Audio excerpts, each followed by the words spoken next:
Hi guys, welcome back to వన్నీ SV logs. ఈరోజు నేను స్పెషల్గా దాబా స్టైల్లో మెంతి చామంతి కర్రీ నేను ఎలా తయారు చేస్తున్నానో లాస్ట్ వరకు స్కిప్ చేయకుండా వీడియో మాత్రం చూడండి.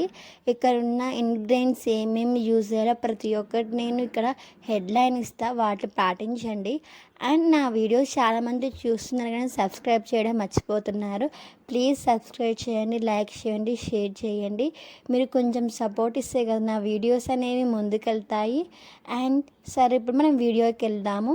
ఇక్కడ నేను ఒక టమాటోస్, ఆనియన్స్, పచ్చిమిర్చి ఎంత డీప్ అయిన తర్వాతకి అండ్ పసుపు, కారం అండ్ సాల్ట్ ఈ ఇంగ్రీడియంట్స్ తీసుకోవాలి.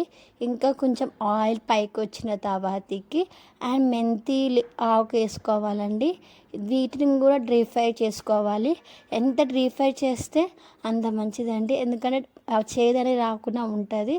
అండ్ కొంచెం జీడిపప్పు, నానబెట్టిన జీడిపప్పు పేస్ట్ లాగా తయారు చేసుకొని దీంట్లో వేసుకోవాలి. తర్వాత కప్ ఆఫ్ వాటర్ పోసిన తర్వాతకి ఇలా ఇంకా కొంచెం ఒక 5 minutes మగ్గనివ్వాలి. ఇలా దగ్గర ఒక పేస్ట్ లాగా వస్తుంది అన్నమాట.